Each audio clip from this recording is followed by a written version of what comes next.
जन सुख राम सद्गुरु मेला, नरदेय पाए मिले पद भेड़ा। आवागमन बहुरनी आवे, पण भाग बिना सद्गुरु नहीं पावे।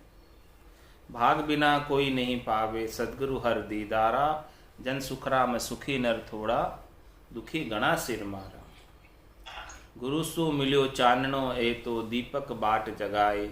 जन सुख राम सद्गुरु मिलिया, सूर उदय जगमाए। अब अंतर बता रहे महाराज में, गुरु में और सद्गुरु में कितना अंतर है। 6 हदगुरु है और 7वें सद्गुरु हैं। तो सद्गुरु बड़े भाग्य से ही मिलते हैं। पहली बात तो नरदेई भी बड़े भाग्य से प्राप्त होती है, और उसके बाद सद्गुरु भी बड़े भाग्य से मिलते हैं। भाग्य नहीं हो तो प्राप्त नहीं होता। भाग बिना कोई नहीं पावे, सद्गुरु हर दीदारा।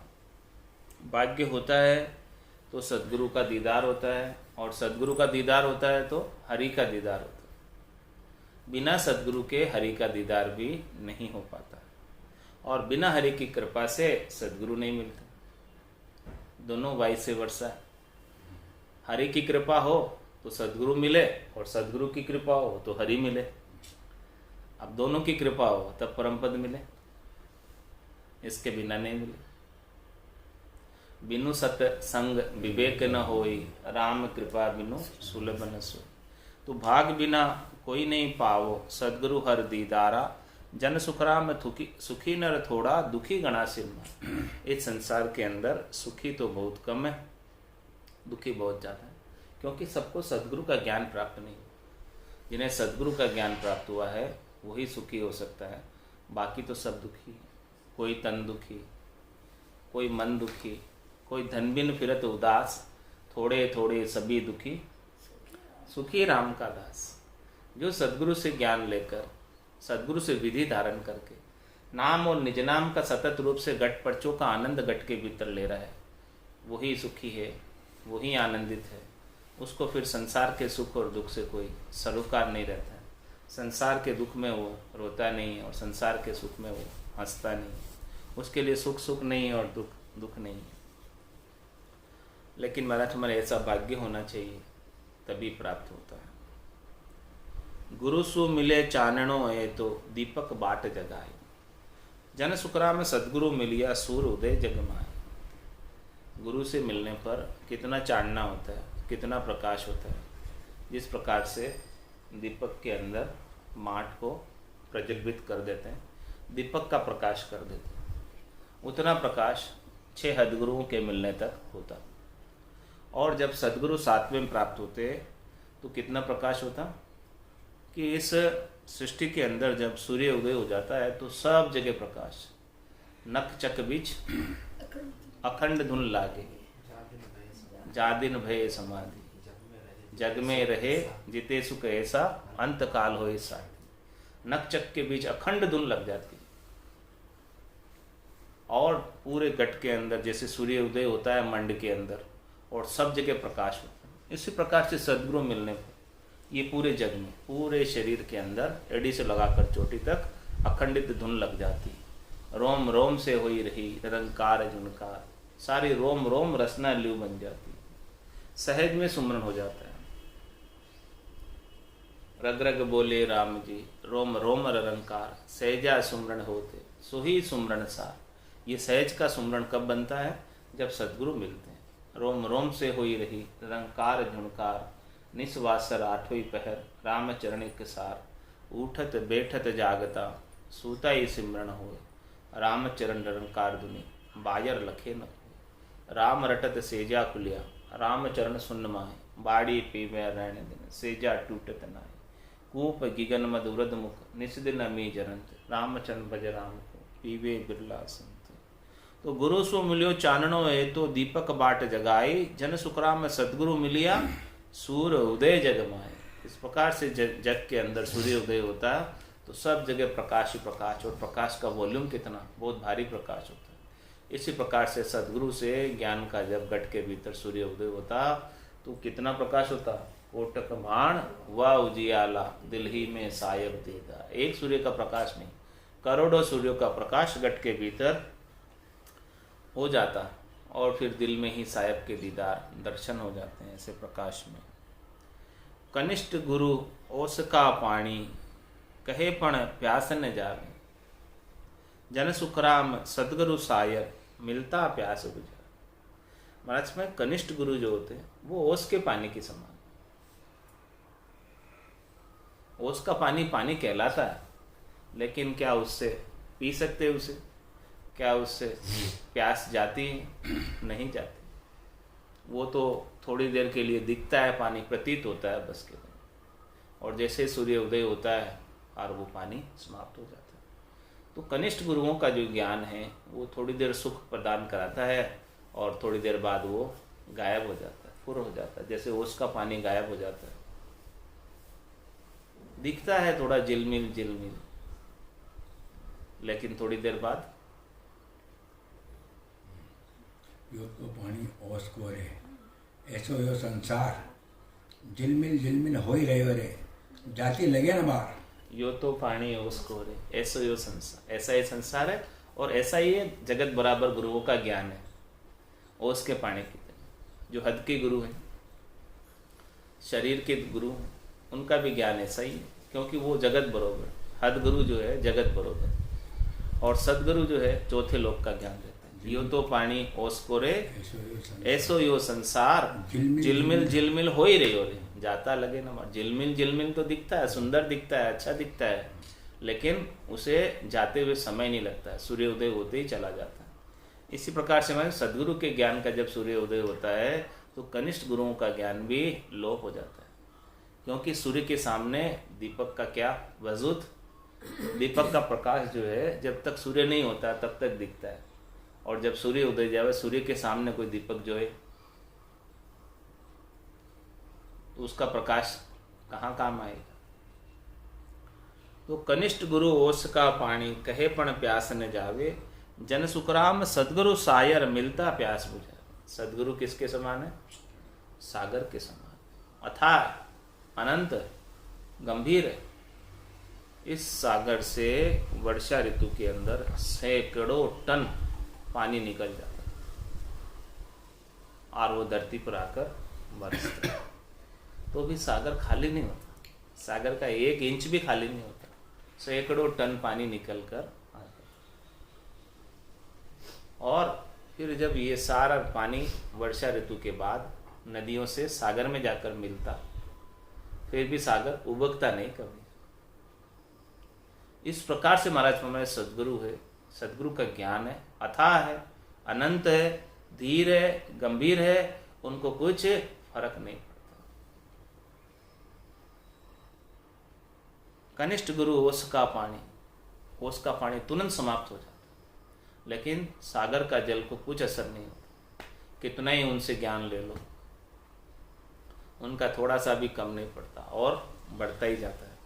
कनिष्ठ गुरु ओस का पानी, कहे पण प्यास न जावे, जन सुखराम सदगुरु सायर, मिलता प्यास बुझावे। और ऐसे मिल जाए, ऐसे सुख का सागर मिल जाए तो सारी प्यास बुझ जाए। सुख का सागर राम है, दुख का भंजनहार, रामचरण तजिए नहीं, बजिए बारंबार। और सदगुरु मिलते हैं तो यही बताते हैं, सुख के सागर को ही बताते हैं। पूरा गुरु मिलिया, साची सूझ पाई, रटो राम नामा, आछी बिरिया है। देवल देव देवरा बंदिया, तीरथ जगत चली रे, जन सुखराम कहे सब सुनजो, पूजा सभी भले रे। महाराज हमारे इस संसार के अंदर देखो देवल भी बने हुए, यानी देवल किसको कहते हैं? मंदिर। और उन देवलों के अंदर, मंदिरों के अंदर देवता भी मूर्ति के रूप में प्राण प्रतिष्ठा करके विराजमान है। और देवरे भी हैं, देवताओं के देवरे यानी उनके स्थान है। और तीर्थ भी है, 68 तीर्थ इस संसार के अंदर। तो देवल देव देवरा बंदिया, तीर्थ जगत चली रे। ये सब जो है जगत, इन सब जगह जाती है, देवल में भी जाती है, मंदिर में भी जाती है, और मंदिर में जाकर देव दर्शन करती है, और देवरों में भी जाती है, देवताओं के दर्शन करती है, और तीर्थ में भी जाती है, वहाँ जल और स्नान करती है, और वहाँ पे भी जो है देवताओं के दर्शन करती है, अवतारों के दर्शन करती है। जन सुखराम कहे सब सुनियो। महाराज हमारे कि ये बात मैं कह रहा हूँ और आप सभी लोग सुनना कि पूजा सभी भली है। आप जो पूजा कर रहे हो, सेवा कर रहे हो, वो सब अच्छी है, इसमें कोई बुराई वाली बात नहीं है। लेकिन महाराज फरमाने हैं कि जो खास चीज़ है, मुख्य चीज़ है, उस चीज़ को समझो। जब तक वो मुख्य चीज़ नहीं समझोगे तब तक आत्मा का कल्याण होने वाला नहीं। ये 3 लोक का फेरा मिटने वाला नहीं। 3 लोक का फेरा होई, गाणी बेल फिरे जूं सो, 4 वेद की त्रिगुण माया, लख 84 जीव बंधाया। शुभ कर्म कर स्वर्गा जावे, अशुभ किया 84, कै सुखराम भक्ति कर केवल परम धाम जन जासी। यदि तुझे परम धाम जाना है तो इस केवल्य की भक्ति को धारण कर। बाकी सब अच्छा है, तू कर रहा है, शुभ शुभ कर्म कर रहा है, इसमें कोई बुराई वाली बात नहीं है, इसमें कोई तकलीफ वाली बात नहीं है, इसमें कोई दिक्कत वाली बात नहीं है।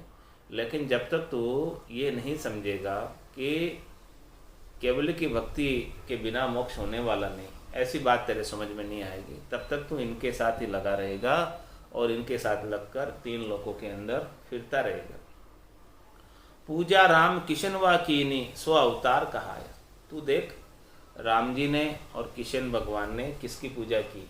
जो अवतारी पुरुष थे, जो अवतार धर कर आए थे विष्णु के पद से, उन्होंने किसकी पूजा की? जन सुखराम विशिष्ट गुरु रे। देखो, उनके गुरु विशिष्ट थे राम जी के। और भगवान कृष्ण के कौन थे? नेमिनाथ जी। नेमिनाथ जी से उन्होंने ज्ञान लिया था। ऐसा देखो, उन्होंने किसका ध्यान किया, किसका ज्ञान लिया, क्या किया, वो तो समझो आप। उन्होंने जो किया है वो आप करो तो आपका काम बनेगा, इसके बिना कैसे बनेगा? पांडव 5 युधिष्ठिर राजा, पूजा अखंड चलाए, जन सुखराम कहे सब सुन जो, पूजा टेल गुण भाई। महाराज फरमाने हैं कि देखो, 5 पांडवों और राजा युधिष्ठिर ने अखंड पूजा की। महाराज फरमाते हैं कि सभी सुनो, पूजा व सेवा का यही गुण है कि उससे फलों की प्राप्ति होती है। उनको स्वर्ग की प्राप्ति हो गई। इस प्रकार से उन्होंने पूजा की, सेवा की, होम किया, यज्ञ किया, व्रत किया, जो सब कुछ भी किया, उनसे वो पांडव 5 हिमालय में जाकर गए और स्वर्ग की प्राप्ति हुई। पूजा पाण टेल सब साई, भाव बाढ़ सो दिया, लिव शमशेर शोध कर पकड़ी, कर्म कतल सब किया। महाराज फरमाने हैं, सब कर्मों को यदि आप कत्ल करना चाहते हैं, समाप्त करना चाहते हैं, मिटाना चाहते हैं, पाप को भी और पुण्य को भी, तो ये लिव की शमशेर, लिव की तलवार के बिना होने वाली नहीं। इसलिए आप ये लिव की तलवार से सारे कर्मों को काट लो। सब कर्मों को काटोगे तभी मोक्ष में जा पाओगे, इसके बिना नहीं जा पाओगे। लिवबंद भजन मोक्ष पहुँचाओगे। लिवबंद भजन ही मोक्ष की प्राप्ति कराएगा। बाकी तो महाराज में पूजा पान टेल सब साई, भाव बाढ़ सो दिए। बाकी तो आप पूजा पाती जो भी है, टेल सेवा पूजा, वो सब करो साईं की, तो आपका जैसा जैसा भाव होगा उस भाव के अनुसार फल दे देंगे आपको। भाव बाढ़ सो दिया। जैसा आप जिस भाव से, आप जिस निमित्त से, आप जिस संकल्प को लेकर आप पूजा कर रहे हो, उसकी सेवा कर रहे हो, शुश्रूषा कर रहे हो, जो भी यज्ञ कर रहे हो, होम कर रहे हो, व्रत कर रहे हो, वो आपके भाव के अनुसार वो त्रिलोकी में फल आपको मिल जाएगा। इसमें कोई दोहराई वाली बात नहीं है, इसमें कोई तकलीफ वाली बात नहीं है, वो चीज़ प्राप्त हो जाएगी। लेकिन आप आपके कर्म कैसे कटेंगे वो तो देखो। संचित कर्म जो इतने इकट्ठे हो रहे, अनंत जन्मों के संचित कर्म हैं, वो किस प्रकार से कटेंगे? वो तो नहीं कटने वाले पूजा पाती करने से। वो तो कर्म लिव शमशेर शोध कर पकड़ी। लिव की शमशेर जब तक नहीं आएगी, ये खांडा नहीं आएगा, नेंचर नहीं आएगा, ये दुधारी तलवार नहीं आएगी, तब तक दोनों तरफ ये चलेगी नहीं, तब तक ये कटने वाले नहीं है। लिव शमशेर शोध कर पकड़ी और कर्म कत्ल सब किया। इस प्रकार से इस लिव की शमशेर को शोध कर पकड़ो और इन सब कर्मों को समाप्त कर दो। इसके बिना ये समाप्त होने वाली नहीं है। इसके बिना महाराज फरमाने, देवल देव देवरा बंदिया, तीर्थ जगत चली रे। पूरा संसार जो है इन सब के यहाँ जाता है। जन सुखराम कहे सब सुन जो, पूजा सबे बली रे। ये सब पूजा अच्छी है, लेकिन इनका सबका फल त्रिलोकी के अंदर है। शरीर के, संसार के, इंद्रियों के, वस्तुओं के, व्यक्तियों के, ये सब सुख इनसे प्राप्त हो जाते हैं। लेकिन इनसे आप चाहते हो कि हमारा मोक्ष हो जाए, तो वो मोक्ष तो एक लिव शमशेर शोध कर पकड़ी, कर्म कत्ल सब किया रे, तभी होगा। लिव की शमशेर के बिना होने वाला नहीं है।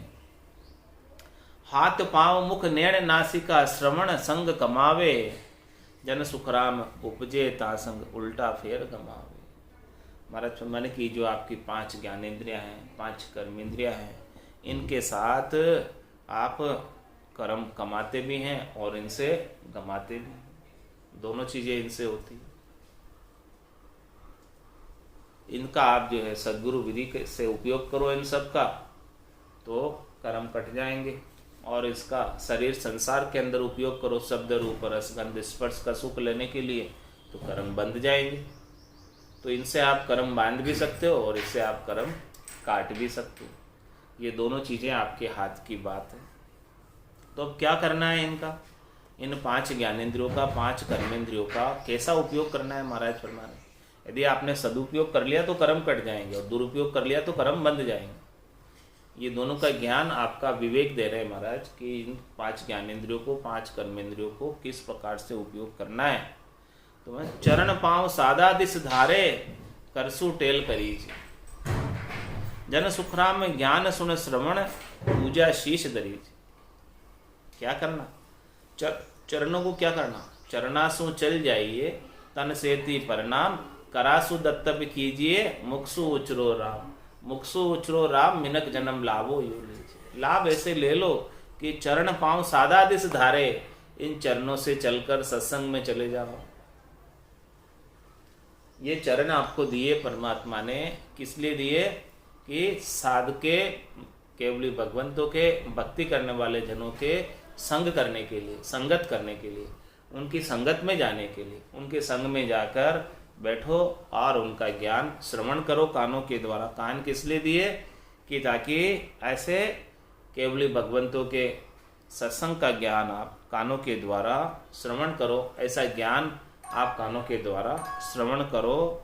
और हाथ किस लिए दिए कि आप करसु टेल करीजिए, कर से आप हाथों से ऐसे केवली भगवंतों की टेल करो, उनकी सेवा करो, उनकी सुशिक्षा करो। जैसे जैसे वो ज्ञान बतावे वैसे वैसे करो। और आपके हाथों से जो बन पड़े, आपसे जो हो सके वो आप सेवा करो। यदि आप ग्रस्त है तो आपके पास अन्न है तो अन्न का दान कर दो हाथों से, ये अन्नदान सबसे अच्छा है। करसु टेल करीजिए, इस प्रकार से महाराज फरमा रहे हैं कि इस प्रकार से अन्न का दान करके बदले में ज्ञान प्राप्त कर लो। तो असल जोगी तो टुकड़ा मांगे, असल जो जोगी है उनको तो क्या चाहिए, टुकड़े चाहिए और कुछ नहीं चाहिए। इस प्रकार से अन्न का दान कर दो और करसु टेल करीजिए, हाथों से इस प्रकार से टेल कर दो, सेवा कर लो। हाथों से जो आपसे बन पड़े वो सब कार्य आप ऐसे संतों के लिए कर दो, ऐसे साधना करने वाले जनों के लिए कर दो जो आपको केवल का ज्ञान बख्शिश करने, जो आपको केवल का ज्ञान दे रहे हैं बदले में। चरण पांव सादा दिस धारे करसु टेल करीजे, और जन सुखराम ज्ञान सुन श्रवणा, और कानों से उनका ज्ञान सुन लो। इतना सा काम कर लो महाराज, इनका उपयोग ऐसे कर लो। सदुपयोग की बात बता रहे, इनका दुरुपयोग नहीं करो, सदुपयोग करो। इनको आप चाहो तो शरीर संसार में लगा सकते हो उनके सुख भोग के लिए, तो उससे कर्म बन जाएंगे। और यही काम आप केवली भगवंतों के ज्ञान के लिए लगाओगे इन सब चीज़ों को, तो इससे आपका आत्मकल्याण हो जाएगा। जन सुखराम ज्ञान सुन श्रवण और पूजा शीश धरीजिए, उनकी पूजा करो आप, उनकी शीश के ऊपर उनके ज्ञान को शीश पर धारण कर लो। जो वो ज्ञान बख्शिश करते हैं उस ज्ञान को आप शिरोधारी कर लोगे, उस ज्ञान को आप हृदय में उतार लोगे। इस कान से सुनकर इस कान से नहीं निकालोगे और इसको शीश पर धारण कर लोगे, तो वो ब्रह्म का विचार, ज्ञान का विचार आपके गट के भीतर चलता रहेगा। क्योंकि उनका ज्ञान कैसा है, अगम देश का ज्ञान। अगम देश की अड़बेसी सुनता ही सुख आवे, और गर्जे शब्द सुधारस बरसे भरम करम सब ढावे। वो तो सुधारस के समान ज्ञान है, अमृत के समान ज्ञान है, तो वो सारे आपके भरम और कर्मों का नाश कर देगा। तो महाराज हमारे कि ऐसी पूजा, ज्ञान को शिरोधारी करना ही पूजा है।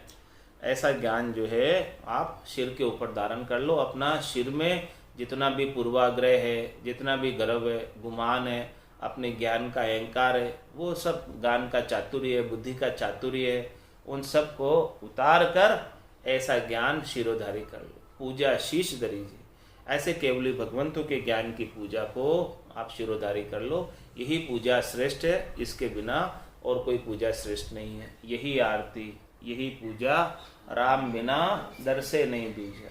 बस ये आरती, ये पूजा आपकी सब श्रेष्ठ हो जाएगी जब आपको राम जी सबके अंदर दिखाई देने लग जाएंगे। वो केवली भगवंतों के ज्ञान से ब्रह्म समाधि जब ब्रह्मांड में लगती है तभी दिखाई दे पाते हैं, इसके बिना तो दिखाई नहीं दे सकते हैं। तो ऐसी पूजा को आप शिरोधारी कर लो। और नैना निरक साध की सूरत, महाराज हमारे ये आपको नैन दिए हैं, किस लिए दिए? नैना निरक साध की सूरत। इन नैनों से ऐसे केवली भगवंतों के दर्शन करो। उनके आप दर्शन करोगे तो उनका ज्ञान आपको श्रवण करने को मिलेगा। चरणों से चल जाओ, तन सेती प्रणाम, करासु दत्तक कीजिए, मुखसु उचरो राम। और इन नैनों से इनको निरखो, उनके ज्ञान को देखो, उनके ज्ञान को समझो, उनके ज्ञान का अपने गट के भीतर अनुभव करो। तो इन नैना निरक साध की सूरत, ऐसे महाराज हमारे साध का स्वरूप, साध का रूप इन आंखों से देखो। नैना निरक साध की सूरत और रसना राम रटावे। वो साध क्या करेंगे? वो केवली भगवंत क्या करेंगे? ऐसा केवल्य का ज्ञान बताने वाले क्या करेंगे? जब आप उनके दर्शन के हेतु जाओगे तो और चीज बताएंगे। आप क्या बताएंगे?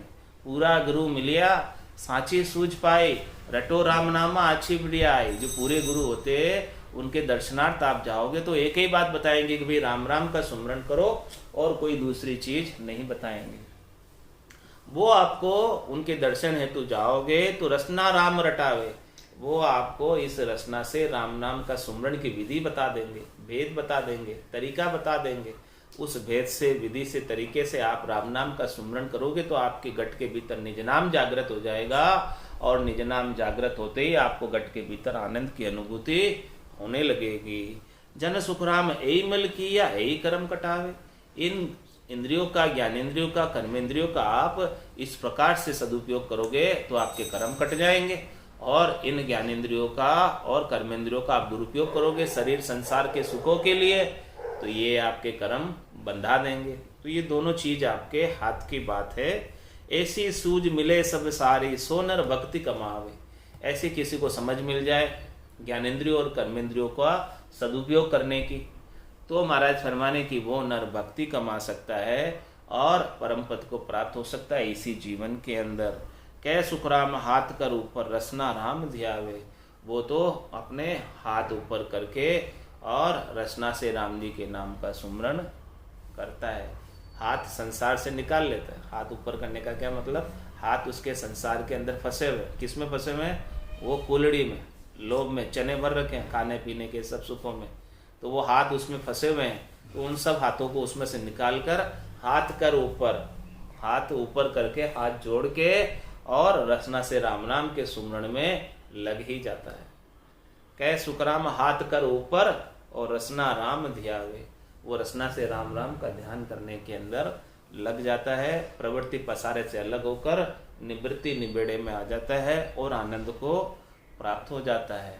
ऐसे महाराज फरमाने की साधना करने वाले जनों के ऐसे अंग लक्षण घट के भीतर, जब ऐसे केवली भगवंतों का ज्ञान, सदगुरु का ज्ञान प्राप्त होता, तब ऐसे अंग लक्षण आने लगते हैं। क्या क्या अंग लक्षण आते हैं? महाराज फरमाने सील साच संतोष भाव पर भाव पिछाणो, प्रेम प्रीत चित लीन ज्ञान अंतर मन जाने।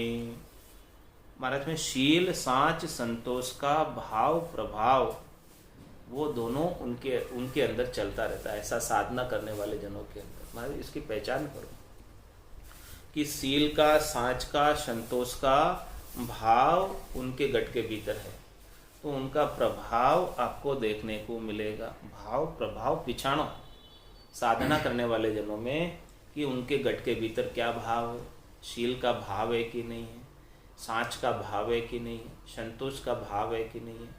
यदि सील, सांच और संतोष का भाव है तो उसका प्रभाव भी उनके हालचाल और व्यवहार में नजर आ जाएगा। जो ब्रह्म को परसने की दशा है उसके अंदर सील, सांच, संतोष का भाव उनके गट के भीतर रहता है, तो वो बाहर भी झलकता है, उसका प्रभाव भी झलकता है। ब्रह्म परशा की दशा बताऊं, बायर के लक्षण पिछनाऊं, झांके रंग एक ही राव, माया सेती करे न भाव। झांके अंदर ब्रह्मरस बूठा, सकल व्यवहार हो गया झूठा। कनक कामणी करे न नेहा, छक्या ब्रह्मरस रहे विदेहा। जैसे बूंद मिली सागर में, पकड़ सके क्या कोई कर में। जीव ब्रह्म मिल भया समाना, मिल्या ब्रह्म कर्म करे न आना। यह चहन दर्शा बिना, मत कोई छोड़ो ध्यान। रामचरण के राम बिन, सभी फोकट ज्ञान। तो महाराज फरमा रहे ऐसे शील साँच और संतोष के भाव उनके गट के भीतर, साधना करने वाले जनों के भीतर रहते, तो उनके भाव का प्रभाव देखो। यदि उनके भाव के अंदर आप जाओगे तो उनका प्रभाव भी आपके ऊपर पड़ेगा, क्योंकि उनके देह का जो भाव है, उनका जो आभा मंडल है, औरा है, उसके अंदर ये सारी चीज़ें एग्जिस्ट करती है, मौजूद है। तो महाराज हमारे ऐसे केवली भगवंतों के, ऐसे साधना करने वाले जनों के औरा के अंदर, आभा मंडल के अंदर दर्शन हेतु जाओगे तो उनका प्रभाव भी आपके ऊपर पड़ेगा, उसका भी पहचान आप गट के भीतर कर सकते। उनका संग करने का, संगत का ऐसा असर आएगा कि आपके गट के भीतर भी शील साँच और संतोष की वृत्ति बनने लगे। प्रेम प्रीत चित लीन, ज्ञान अंतर मन जाने। वो प्रेम के अंदर सने रहते, प्रीत के अंदर सने रहते, और उनका चित्त राम जी के अंदर लीन रहता है, भक्ति के अंदर लीन रहता है। चित्त की वृत्ति बाहर कहीं डोलती नहीं है। शरीर संसार इंद्रियों वस्तुओं के सुखों के लिए इधर उधर नहीं डोलती है। वो तो प्रेम और प्रीत के अंदर चित्त उनका राम जी के भजन में लीन है। और ज्ञान अंतर मन जाने, और वो ज्ञान को भीतर से जानते हैं, अंतर से जानते, भीतर से जानते हैं। ज्ञान का भीतर के अंदर भंडार भरा हुआ है। ऐसे साधना करने वाले जनों का परख महाराज फरमा रहे हैं, आप पहचानो ऐसे जनों को, और पहचान कर ऐसे ज्ञान धारण करो। समता समझ विचार हेत, सबको सुखदाई। और बता रहे महाराज उनके क्या अंग लक्षण है साधना करने वाले जनों के, भक्ति करने वालों के जनों के। समता समझ विचार हेत, सबको सुखदाई। नेम गरीबी नाव, लगन सिमरन सुभाई। देखो उनकी लगन, देखो उनकी चेष्टा, बस उनकी लगन चेष्टा एक ही है, सिमरन करने की। बस माने तो हरि, भक्ति जो करनी, भजन अखंडित थेरो। मोखशियासु बिड़त बदे तो, काए बिगड़ सी मेरो। राम तेरी दाय पड़े सो कीजे, भावे भोक मोख मुगत में भेजो। भावे दो जख दीजे, राम तेरी दाय पड़े सो कीजिए। ऐसी लगन उनके सिमरन से, ऐसी लगन उनके नाम से, ऐसी चेष्टा उनके नाम से। और नेम गरीबी नाम, महाराज फरमा रहे हैं कि वो नाम के अंदर लगे हुए बिल्कुल गरीबी में रहते हैं, बिल्कुल छोटे बने रहते हैं, बिल्कुल विनम्र बने रहते हैं। उनके अंदर ज्ञान होता हुआ, इतना ज्ञान का भंडार होते हुए भी ज्ञान का लेश मात्र भी उन्हें अहंकार नहीं होता कि सब कुछ मैं ही जानता हूँ, और जो जानते हैं वो कोई नहीं जानते, जानता हूँ सब मैं जानता हूँ। इस प्रकार का भाव उनके गट के भीतर नहीं होता। वो तो एकदम छोटे और विनम्र बने रहते हैं, ज्ञान का अहंकार उन्हें थोड़ा सा भी नहीं होता। नेम गरीबी नाम, लगन सिमरन सु भाई। और समता समझ विचार हेत, सबको सुखदाई। वो समता धारण किए हुए होते हैं, सम्यक ज्ञान को धारण किए होते हैं, समदर्शी होते हैं। समदर्शी इच्छा कचुनाई, हर्ष शोक भय नहीं उर्माही। अस सज्जन उर्मम बसे कैसे, लोभी हृदय बसे धनु जैसे। तुम सारी के संत प्रिय मोरे, धर्म देहे निहान। इस प्रकार से समता को धारण किए हुए हैं, जो दुख के अंदर रोते नहीं, सुख के अंदर फूलते नहीं। उनके लिए दुख और सुख दोनों समान है। सुख दुख दोनों अज्ञानी के, ज्ञानी माने नाही। रामचरण गिरि सिंधु जल जो दिसे, दर्पण माने। तो समता समझ विचार है, ऐसी समझ है उनको। क्या समझ है? उमा कहत में अनुभव अपना, सतरी भजन जगत सब सपना। ऐसी समझ उनके भीतर बैठी हुई है। भगवान शंकर जो कह रहे हैं पार्वती जी को कि ये संसार पूरा सपने के समान है, संसार की माया सपने के समान है, संसार में जो काया प्राप्त हुई है वो भी सपने के समान है। ये सपने के समान कभी भी टूट सकती है, कभी भी जा सकती है। तो इसके लिए वो आसक्त नहीं होते हैं। ये सब असार है और वो सार हरि का भजन है, सत हरि भजन है, उसका आनंद लेते रहते हैं। तो इस प्रकार से हरि के भजन का आनंद लेते हुए संसार के सारे कार्यकलापों के प्रति, संसार के सारे व्यवहारों के प्रति वो सहज वृत्ति में रहते, समता धारण किए हुए रहते हैं। उनसे वो दुखी और सुखी नहीं होते हैं। संसारों के व्यवहारों का उनके ऊपर कोई प्रभाव नहीं होता है। चाहे उनका कोई कितना ही सम्मान कर दे, उससे वो भी राजी नहीं होते हैं। चाहे कितना ही कोई उसका अपमान कर दे, तो भी वो बेराजी नहीं होते हैं। कपड़ा आन उठाई ले, दिल माई रीझ ना रीस आवे। कोई ले जावे कपड़ा, कोई उड़ा दे, तो दिल के अंदर कोई रीझ नहीं, कोई रीस नहीं।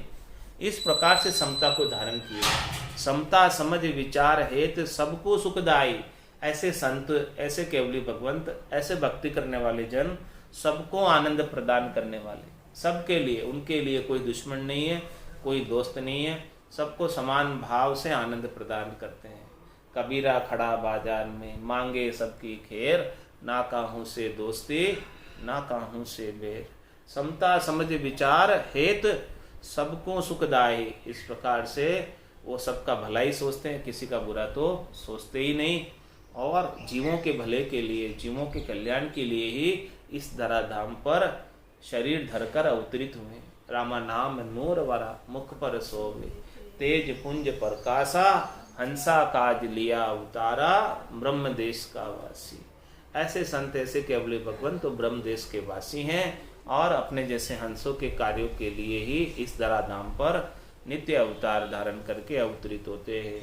तो समता समझ विचार है तो सबको सुखदाई। वो सबको सुख देने का कार्य करते हैं, सबको सुख पहुंचाने का कार्य करते हैं, सबको ऐसा कैवल्य का ज्ञान बताते हैं, सबको ऐसी भक्ति बताते हैं। और भक्ति बताते हुए नेम गरीबी नाम, बिल्कुल नाम का सिमरन करते हुए अहंकार बिल्कुल भी नहीं, एकदम छोटे बने रहते हैं, विनम्र बने रहते हैं। और लगन सिमरन सुभाई, उनकी तो लगन सिमरन से लगी हुई है। बिरह बसे बेराग त्याग सूरा तन आवे, ए अंग मिल 24 सुकराम संत कहावे। महाराज मैंने ये 24 अंगों का वर्णन किया है, 24 लक्षणों का वर्णन किया है महाराज ने कि बिरह बसे बेराग, उनके अंदर बिरह की भाव बने रहते हैं, उनकी बुद्धि के ऊपर विराग वृत्ति रहती है। वो किसी से राग नहीं करते हैं, किसी से द्वेष नहीं करते हैं, किसी से आसक्त नहीं होते हैं, किसी के मोह में पाश में नहीं पड़ते हैं। इस प्रकार से बुद्धि के ऊपर विराग वृत्ति रहती है। विरह बसे, उनको विरह आती रहती है परमात्मा से मिलने की। कभी भी उनकी आंखों से अश्रुधारा बहने लग जाती है। विरह बसे बेराग और त्याग सूरत नाम, उन्होंने शरीर से, संसार से, इंद्रियों से, वस्तुओं से, व्यक्तियों से सुख प्राप्ति की इच्छा का त्याग किया। उन्हें सुख प्राप्ति की कोई भी इच्छा अब नहीं है। और सुरातन आवे, महाराज हमारे उनको भक्ति करने के अंदर बड़ा सुरापा है। परमात्मा का जोश, परमात्मा की ताकत, भजन की ताकत उनके गट के भीतर बनी रहती है। तो उस सुरापे के अंदर उनको ऊंग, आलस और नींद भी नहीं आती और भूख प्यास भी नहीं सताती है। इस प्रकार से सुरापे के साथ वो भजन में लगे रहते हैं। ए अंग मिल 24 सुखराम संत कहावे, ऐसे 24 अंग किसी के अंदर मिलते, ये सब अंग महाराज ने जो बताए हैं वो महाराज फरमाने वो संत कहलाने का अधिकारी है, जिसके अंदर ये सारे अंग मिले। कौन कौन से अंग? विरह है, विराग है, त्याग है, भजन में शूरवीरता है, समता है, समझ है, और सबको सुख प्रदान करने का भाव है, और गरीबी का भाव है उनमें, और लगन उनके सुमरन से लगी हुई है, और प्रेम है, प्रीत है, चित्त उनका भगवान में लीन है, और ज्ञान कैवल्य का उनके गट के भीतर प्रस्फुरित हो रहा है, और शील व्रत को धारण किए हुए हैं, सांच के ऊपर चलने वाले हैं, संतोष उनके अंदर है, और सारा भाव और प्रभाव सबके ऊपर इसका बना हुआ है। ऐसे सारे ये अंग लक्षण जिनके अंदर मिलते हैं तो महाराज फरमा रहे वो संत कहलाते हैं। ऐसे अंग लक्षणों वाले साधक संत कहलाते हैं। धीरज धर्म ध्यान भेद भगवत गट होई, दया दान दिल पाक नेम परमारत सोई।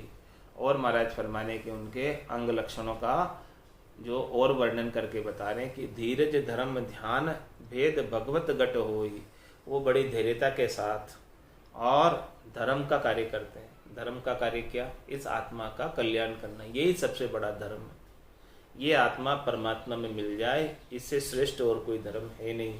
तो बड़ी धैर्यता के साथ ध्यान करते हुए वो ध्यान के अंदर तनिक से भी विचलित नहीं होते हैं। परिस्थितियाँ कई बार प्रतिकूल होती है, कई बार अनुकूल होती है, लेकिन वो ध्यान के अंदर मगन रहते हैं और कुछ भी नहीं कहते। प्रतिकूलता और अनुकूलता उनको प्रभावित या दुखी सुखी नहीं कर सकती।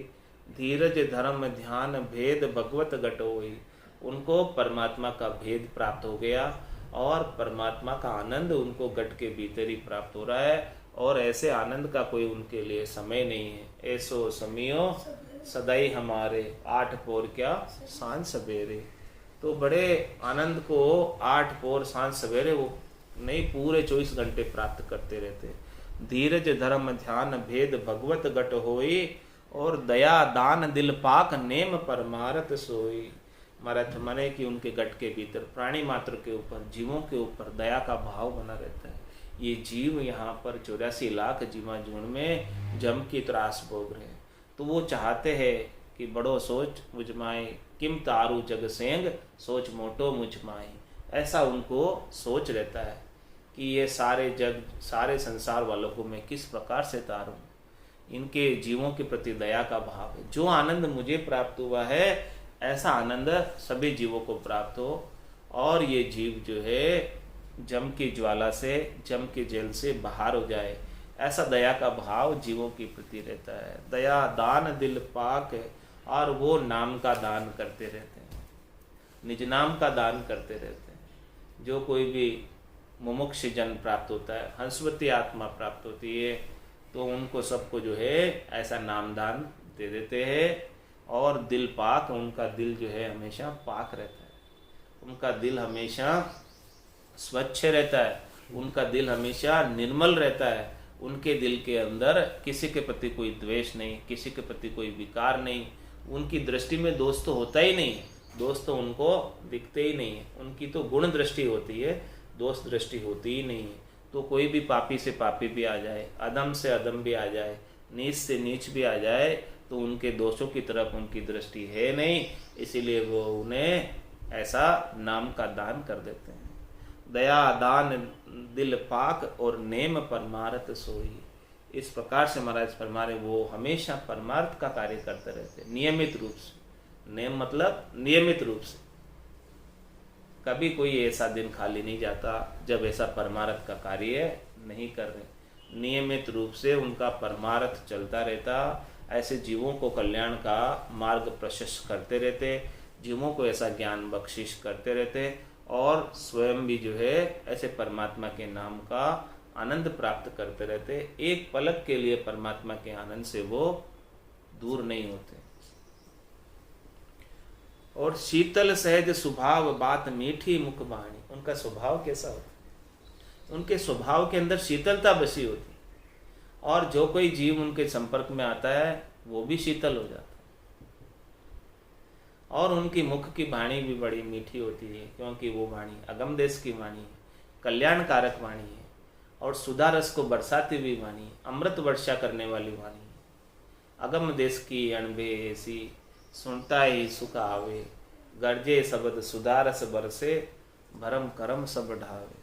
तो महाराज हमारे उनका स्वभाव शीतल होता है, उनकी बात बड़ी मीठी बात होती है, वो उनके मुख की वाणी बड़ी मीठी होती है, आनंददायक होती है, कल्याणकारी होती है। जीवों को इस त्रिलोकी के ताप से, त्रिविध ताप से मुक्त करने वाली वाणी होती है। उनकी वाणी का जो अनुसरण करे वो इस त्रिविध ताप से मुक्त हो जाए, ऐसी उनकी वाणी है। मन को भी संतोष प्राप्त हो, तन को भी संतोष प्राप्त हो, और सबसे ज्यादा तो आत्मा को आनंद प्राप्त हो, ऐसी उनकी वाणी। शीतल सहज स्वभाव बात मीठी मुख वाणी। तो उनके शरीर के ताप भी चले जाते हैं, मन के ताप भी चले जाते हैं, और आत्मा के ताप भी चले जाते हैं। उनकी वाणी में ऐसा गुण होता है, उनकी वाणी में ऐसा प्रभाव होता है कि उनकी वाणी को कोई श्रवण करे तो उनके जो है सब प्रकार के त्रिविध ताप मिट जाते हैं। शीतल सहज स्वभाव, और वो सहज वृत्ति में रहते हैं, प्राप्त की इच्छा नहीं करते, प्राप्त का तिरस्कार नहीं करते। इस प्रकार से सहज वृत्ति में रहते हुए और जो कुछ भी चीज़ें प्राप्त है उनका सहज सहज में उपयोग कर लेते हैं, और कोई नहीं है तो उसके लिए आसक्त नहीं होते, दुखी नहीं होते, और जो है उसका सहज वृत्ति में उपयोग कर लेते। शीतल सहज स्वभाव, ऐसी सहजता के अंदर आ जाते हैं, ऐसी सरलता के अंदर आ जाते हैं। शीतल सहज स्वभाव, बात मीठी मुख वाणी, और कभी क्रोध तो आता ही नहीं है, कभी क्रोध तो देखा ही नहीं है उनके मुख के ऊपर, और बात मीठी मुख वाणी, हमेशा उनके मुखारबिंद से मीठे मीठे वचन, अमृत वर्षा के वचन निकलते रहते हैं। और कोमलता बहुलीन, उनके अंदर बहुत कोमलता है, विनम्रता है, और वो एकदम सरस बने रहते हैं। कोमलता बहुलीन, भेद सब लियो पिछानी, क्योंकि उन्होंने क्या किया, बहुत भेद को पहचान लिया, परमात्मा के भेद को पहचान लिया। सत आनंद उन्होंने अपने घट के भीतर प्राप्त कर लिया, नाम का और निज नाम का आनंद प्राप्त करते हुए, पूरब के 6 कमलों का, पश्चिम के 6 कमलों का छेदन करते हुए आनंद पद का आनंद, पूर्ण स्थिति को जब वो प्राप्त हो गए तो ऐसे सारे अंग लक्षण स्वतः ही आ जाते हैं। संत के जो अंग लक्षण बताए, 24 अंग लक्षण जो संतों में होने चाहिए, वो सब अंग लक्षण उन निज नाम के प्रभाव से सब आ जाते हैं। जब उनको पता चल जाता है कि ये आनंद सत्य है, तो वो संसार के प्रति, कार्यकलापों के प्रति कोमल हो जाते हैं। कोमलता बहुलीन, वो उनसे दुखी सुखी नहीं होते हैं, वो उनसे क्रोधित भी नहीं होते, वो उनसे प्रभावित भी नहीं होते हैं। कोमलता बहुलीन, भेद सब लियो पिछानी, इस प्रकार से भेद को लेकर वो आनंद के अंदर सराबोर रहते हैं और आनंद का ही प्राप्त करते रहते हैं, और कुछ भी आनंद के सिवाय उन्हें और कुछ भी नहीं रहता है। पत पूर्ण परतीत मत मन को बस किया, ए अंग मिल सुखराम साध को सायब दिया। ऐसे अंग लक्षण कौन देते हैं? साधना करने वाले जन को परमात्मा सायब देते हैं। जब वो सायब की शरण में जाता है सदगुरु के ज्ञान को धारण करके, तो ऐसे साधना करने वाले जनों को परमात्मा ऐसे अंग लक्षण सब बख्शिश कर देते हैं। पत पूर्ण प्रतीत, उनका विश्वास, पूरा भरोसा, और मत मन को बस किया, और उन्होंने ज्ञान से मन को बस में किया। मन शब्द रूप रस गंध स्पर्श की ओर नहीं जाता। ऐसा ज्ञान उनके पास है कि मन किधर भी संसार के अंदर आसक्त नहीं होता, और परमात्मा के अंदर उनका पूरा विश्वास है, पूरा भरोसा है, पूरी प्रतीति है, पूरी दृढ़ता है, पूरा निश्चय है। पत पूर्ण प्रतीत, थोड़ा सा भी लेश मात्र भी शंका नहीं है। महाराज मैंने केश बराबर आतरो जैन से राखे कोई, तो आ कृपा ना बने, ऐसी कुदरत। कोई केश बराबर आतरा भी अविश्वास कर ले, परमात्मा में पतियारा नहीं रखे, प्रतीति नहीं रखे, दृढ़ता नहीं रखे, मजबूती नहीं रखे, तो परमात्मा की कृपा नहीं पड़ती। तो वो क्या करते, पथ पूर्ण प्रतीत मत मन को बस किया, इस प्रकार से मनमुखी नहीं होकर मन को ज्ञान के अंदर लगाए रखते, गुरुमुखी बने रहते। ए अंग मिल सुखराम साधु सायब दिया। ऐसे सारे अंग परमात्मा सायब साधना करने वाले जनों के अंदर बख्शिश करते थे। और क्या क्या अंग लक्षण महाराज फरमाने देते हैं। झरना जप सधीर शरम सायब दिस सांची, सदगुरु मेर मर जात ज्ञान बिन करे न कांची।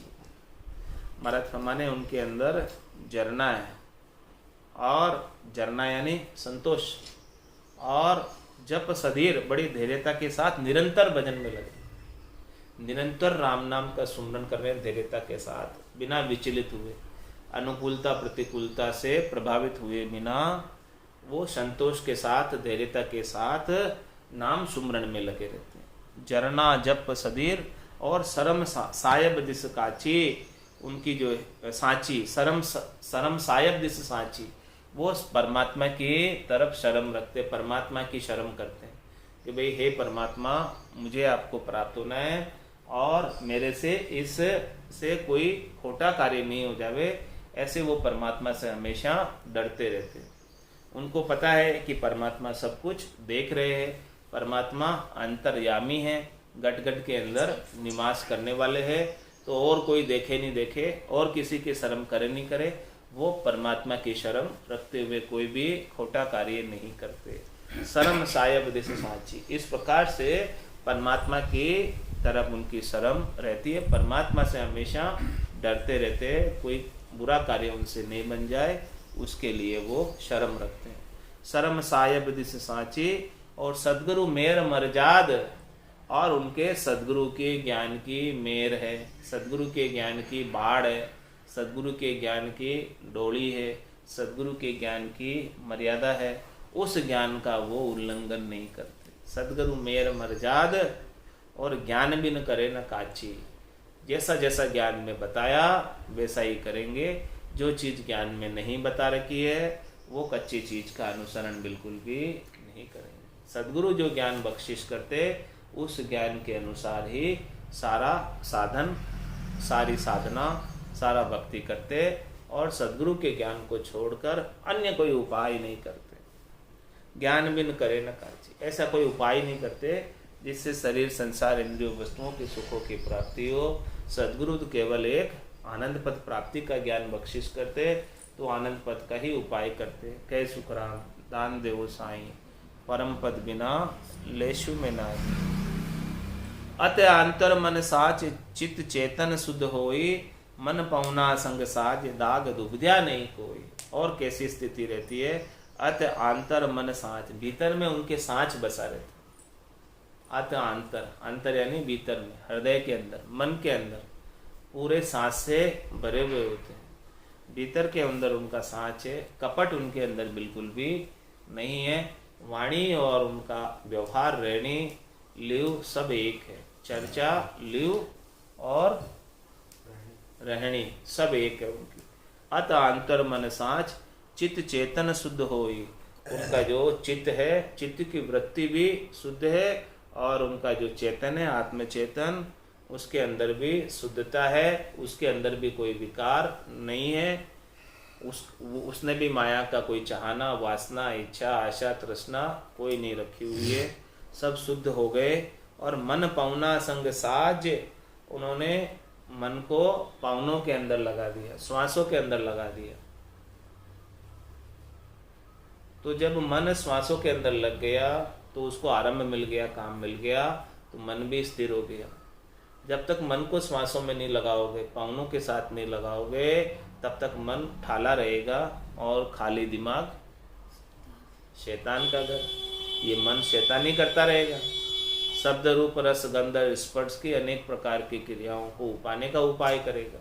तो जब इसको आरंभ मिल जाएगा, काम मिल जाएगा, तो ये मन जो है पवन के साथ लग जाएगा, श्वासों के साथ लग जाएगा, तो फिर कहीं इधर उधर नहीं जाएगा। इसीलिए मन को साधने के लिए श्वास और उश्वास का सिमरण आवश्यक है। जब तक श्वास और उश्वास का सिमरण नहीं करो तो ये मन खाली हो जाता है, और ये मन खाली बैठ नहीं सकता। इसको कुछ न कुछ आरंभ चाहिए, कुछ न कुछ इसको काम चाहिए। तो ये काम में लगा रहना चाहता है, तो इसको एक ऐसा श्वास और उश्वास के सिमरण का काम पकड़ा दिया जाए, ताकि फिर ये शब्द, रूप, रस, गंध, स्पर्श में इधर उधर कहीं डोले नहीं, जाए नहीं। तो मन पवना संग साज, दाग दुबध्या नहीं कोई, फिर कोई दुविधा नहीं, फिर कोई दिक्कत नहीं, फिर कोई दाग नहीं, फिर कोई कलंक नहीं। ये मन इधर उधर जाता है तब दुविधा होती है। ये मन इधर उधर कुछ अन्य कार्य कर लेता है तो फिर कलंक होता है। तो महाराज फरमाने कि जब इस प्रकार से मन को श्वासों में साज दिया तो फिर कोई भी दुविधा नहीं रहेगी। इस प्रकार से महाराज फरमा रहे हैं कि ऐसा कार्य करना है। सतवाचा गुरु धर्म में ए 64 अंग जोई, सतवाचा गुरु धर्म में ए 64 अंग जोई, गिगन बास सुखराम जी सो जन साहेब होई। इस प्रकार से महाराज फरमा रहे हैं कि गिगन के अंदर वासा करते, गिगन के अंदर आनंद प्राप्त करते थे। तो ऐसे 64 अंग लक्षणों को जो भजन करते हुए, केवल्य का ज्ञान धारण करते हुए अपने 64 अंग लक्षण ऐसे घट के भीतर जब जागृत हो जाते हैं तो महाराज में सो जन साहेब होई, वो भक्ति करने वाला जन और साहेब यानी राम जी में कोई अंतर नहीं है। उन्हें आप राम रूप ही समझे। वो स्वयं साहेब है वो उन्होंने स्वयं साहेब को प्राप्त कर लिया है, परमात्मा को प्राप्त कर लिया है, जिसके अंदर ऐसे सारे अंग लक्षण आ गए। इन सब अंग लक्षणों का महाराज ने अभी वर्णन किया, 64 अंग लक्षण बताए। सब देखो क्या क्या अंग लक्षण है। शील है, साँच है, संतोष है, प्रेम का भाव है, प्रीत का भाव है, चित्त उनका परमात्मा के अंदर लीन है, भीतर में केवल्य ज्ञान प्रकट है और समता से वो सारा कार्य करते हैं। उनकी ज्ञान की समझ है और उनका विचार भी सब ज्ञान के विचार में, ज्ञान के प्रकाश में सारा विचार करते हैं और सबको सुख देते हैं। और उनका गरीबी है, बिल्कुल छोटे दास के दास बने हुए हैं और उनकी लगन सिमरन से पूरी लगी हुई है और विरह उनके कभी भी गट के भीतर जागृत हो जाती है और बेराग है उनकी बुद्धि की वृत्ति। किसी के साथ राग नहीं है, किसी के साथ द्वेष नहीं है और सब प्रकार के शरीर, संसार, इंद्रियों, वस्तुओं के सुखों की प्राप्ति का त्याग किया हुआ है और भजन के प्रति उनकी सुरातन है, सूरवीरता है। ऐसे महाराज फरमाने ये सारे अंग लक्षण हैं। और भी अंग लक्षण जो 64 बताए हैं उसमें धीरज है, धैर्यता के साथ, और वो आत्म धर्म का कार्य करते रहते हैं, आत्म कल्याण का कार्य करते रहते हैं और ध्यान लगाए रहते हैं परमात्मा के अंदर और भगवान की प्राप्ति का भेद उनके गट के भीतर उनको प्राप्त हो गया है। और उनका दया का भाव है, वो प्राणी मात्र के ऊपर, जीव के ऊपर दया पालते हैं और इस जम की ज्वाला से बचाने का उपाय उन्हें बताते हैं और नाम का दान वो सबको देते रहते हैं। और दिल उनका पाक है, दिल के अंदर उनके निर्मलता है, दिल के अंदर वो उनके अंदर बिल्कुल भी विकार नहीं है। और नेम परमारथ सोई, उनका परमारथ का नेम है, सबका कल्याण करते रहते हैं। शीतल सहज स्वभाव, उनके अंदर स्वभाव के अंदर शीतलता है, सहजता है, कोई उसमें बनावट नहीं है, कोई उसके अंदर ऊपर का हाव भाव अलग नहीं है, भीतर और बाहर एक जैसे बने रहते हैं। और बात मीठी मुख वाणी, उनके मुखारबिंद से वो हमेशा मीठी वाणी बोलते हैं और कोमलता उनके अंदर बहुत अधिक है। उनके अंदर कठोरता बिल्कुल भी नहीं है, निष्ठुरता बिल्कुल भी नहीं है, कोमलता बहुलीन और भेद सब लियो पिछाणी। इस प्रकार से उन्होंने सबका भेद लेकर सबको पहचान लिया, सब प्रकार के ज्ञानों का भेद लिया उन्होंने। और फिर पथ पूर्ण प्रतीत, उनका पथ और प्रतीति, विश्वास, नैचा, दृढ़ता पूर्ण परमात्मा के प्रति है। और मत मन को वश किया, ज्ञान के द्वारा उन्होंने मन को भी वश में किया हुआ है। मन अपना भोग नहीं मांगता है। ये सारे अंग महाराज हमारे साहेब ने उनको दिए हैं और वो उनका झरना है। और वो जप करते हैं तो सधीरता के साथ करते हैं, नाम सुमरण करते हैं परमात्मा का तो बड़ी सधीरता के साथ करते हैं। और उनका विश्वास पतियारा, संतोष पूरा है। और शर्म साहेब दिस साची, उनको साहेब के प्रति शर्म है, साहेब की लाज है, साहेब की शंका है। और कोई देख रहा नहीं देख रहा, लेकिन परमात्मा तो देख रहा है, ऐसी वो शर्म रखते हैं। और सदगुरु मेर मर्जात, इस प्रकार की शर्म रखते हुए कोई खोटा कार्य नहीं करते। सदगुरु मेर मर्जात, उनको सदगुरु के ज्ञान की मर्यादा में रहते, सदगुरु जैसा जैसा ज्ञान बख्शिश करते उनके अनुसार चलते। और ज्ञान बिन करे न काची, ज्ञान में जैसी बात बताइए उसके अलावा दूसरा और कोई उपाय नहीं करते, ज्ञान का ही अनुसरण करते हैं। शरीर, संसार, इंद्रियों, वस्तुओं के सुख भोग का और कोई कार्य नहीं करते हैं। और भीतर में मन के अंदर वो सांच का पालन करते हैं और उनका चित्त जो है शुद्ध रहता है, चेतन भी शुद्ध रहता है। और मन को उन्होंने पवनों के साथ लगाया हुआ है, मन जो है श्वासों के संग लगाया हुआ है। जब श्वास और उश्वास में भजन करने में मन को लगा दिया तो मन फिर बाहर फैलता नहीं है, शब्द रूप रस गंध स्पर्श में कहीं जाता नहीं है। इस प्रकार से महाराज हमारे उनकी सारी दुविधाएं, सारे कष्ट, सारे त्रास, सारे दुख मिट जाते हैं। ये सत्यवाचा गुरु धर्म में, और वो गुरु के धर्म में सत्य रहते हैं, सत्यनिष्ठ रहते हैं, वचन से, मन से और कर्म से, सब प्रकार से वो गुरु के धर्म में, सदगुरु के ज्ञान के अंदर अनुपालना करने के अंदर अक्षर से अनुपालना करते। तो इस प्रकार से ये महाराज ने 64 अंग लक्षण बताए और उनका ध्यान हमेशा गिगन मंडल में लगा रहता। आसन हमारा गिगन मंडल में, रहूं जगत के माई, मेरे को मेरा जन जाने, औरा को गम नाई। ऐसा गिगन वास सुखराम जी, सो जन साहेब। ऐसे अंग लक्षणों के साथ जिनका ध्यान गिगन मंडल में लगा हुआ है, जिनके घट के भीतर सता समाध रात दिन गर्जे, इस प्रकार से सता समाधि रात दिन गर्जना कर रही है, जिनका दुनियात्मक शब्द उनको सुनाई दे रहा है, सो जन साहेब होई, वो जन और साहेब में कोई अंतर नहीं है। ऐसे अंग लक्षण साधना करते करते प्राप्त हो गए। तो 8 अंग 64 लक्ष्य लिया, सो नर राम कहे। ऐसे 8 अंग और 64 लक्षण इस प्रकार के जिसने धारण किए हैं, जिनके साधना के माध्यम से परमात्मा ने जिनको बख्शिश कर दी है, उसे धारण करने नहीं पड़ते, परमात्मा स्वयं बख्शिश करते हैं ऐसे अंग लक्षणों को। तो 8 अंग 64 लक्ष्य लिया, सो नर राम कहे। ऐसे नर जो है राम रूप ही कहलाते हैं। जन सुख राम दिन नर जुग में, गिगन मंडल गर करे है। ऐसे नर नारी जिनके ऐसे साधना के माध्यम से परमात्मा ने ऐसे 8 अंग और 64 लक्षण बख्शिश कर दिए, वो नर नारी इस संसार के अंदर दिन है और वो गिगन मंडल के अंदर घर करके रहते हैं। गिगन मंडल के अंदर उनका वासा होता है। सील साच संतोष भाव सो प्रेम प्रीत चितलीन, जन सुखराम दया गट झरना, 8 अंग ये चीन। 8 अंग जो है महाराज फरमाने की कौन कौन से मुख्य हैं, फिर 8 के 8 64 होते हैं ऐसे। तो मुख्य 8 शील है, साच है, संतोष है, प्रेम है, प्रीत है और चित्त उनका परमात्मा में लीन है, और दया उनके घट के अंदर है, झरना संतोष है। ये 8 अंग लक्षण मुख्य रूप से महाराज में साधना करने वाले जनों के अंदर आप चिन्हित करो, यानी पहचान करो, परख करो कि ऐसे अंग लक्षण सभी साधना करने वाले जनों में बनने चाहिए। ऐसे अंग लक्षण बनते तभी साधना अपनी चरम अवस्था पर पहुंचती है, पूर्ण अवस्था पर पहुंचती है। और जब साधना अपनी पूर्ण अवस्था पर पहुंचती है तभी साधक जो है परम पद का वासी हो सकता है, इसके बिना तो संभव नहीं है। बोलो राम सद्गुरु देव जी महाराज ने धन्य हो। परम दयाल सद्गुरु सुखराम जी महाराज ने धन्य हो। अनंत श्री सद्गुरु सुखराम जी